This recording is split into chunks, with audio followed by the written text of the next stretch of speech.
Today we're diving into the concept of molecular mimicry, a phenomenon that can cause the immune system to mistake our own cells for foreign invaders. Molecular mimicry is thought to play a role in various autoimmune diseases, including primary biliary cholangitis, or PBC, and helps explain why our immune system sometimes attacks healthy cells by accident. At its core, molecular mimicry occurs when two proteins, one from our own body and one from a foreign source like bacteria or chemicals, look incredibly similar in structure. Even though they're not exactly the same, this similarity can trick the immune system into attacking our own cells. In a healthy immune system, self-proteins are recognized as safe, while foreign proteins are flagged as targets to attack.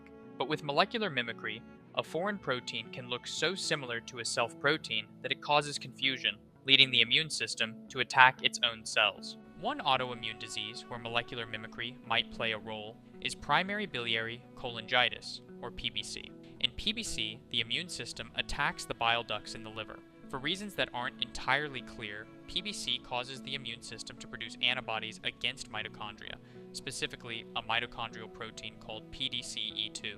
These antibodies are called anti-mitochondrial antibodies, or AMAs, and are found in the blood of up to 95% of PBC patients, making them a major marker for the disease. But here's the mystery. Why are bile duct cells specifically targeted? After all, nearly all cells have mitochondria, so why aren't AMAs targeting every cell in the body? One theory is that something unique in the bile ducts, or an external trigger like an infection or chemical exposure, causes the immune system to confuse the bile duct cells' PDC-E2 proteins with a foreign invader. This similarity triggers an immune response against the mitochondria in bile duct cells, but not in other cells. To understand molecular mimicry more clearly, imagine two people, each with a unique triangle protein.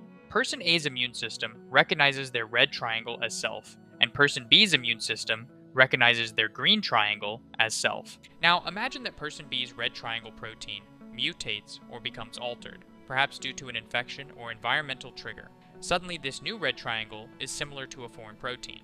Person B's immune system now sees it as non-self and starts attacking it. In PBC, this confusion is thought to happen with the PDC-E2 protein. The immune system detects a structure similar to the patient's mitochondrial PDC-E2, mistakes it for a foreign protein, and begins producing AMAs against it. So, with PBC, molecular mimicry may be triggered when an environmental factor, like an infection or a chemical, damages the bile duct cells. This damage exposes a protein that resembles the mitochondrial PDC-E2, but is different enough to seem foreign.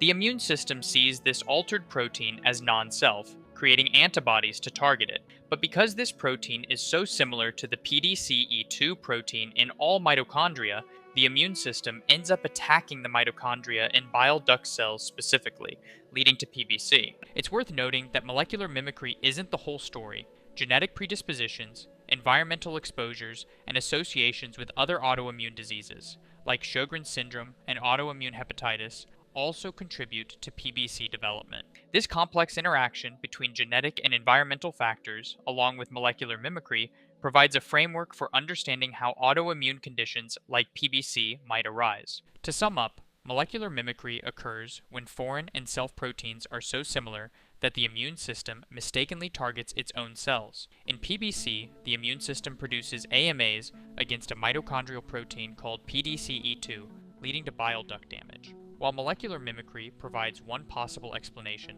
other factors, including genetics and environmental triggers, also play a role. This theory helps us understand why only bile duct cells are affected, despite mitochondria being present in all cells. Want to learn more about the immune system, autoimmune diseases, and molecular mimicry? Head over to kotc.me for resources, practice questions, and guides to help you dive deeper into these fascinating topics. Thanks for watching. Don't forget to like, subscribe, and visit kots.me to keep learning. See you next time.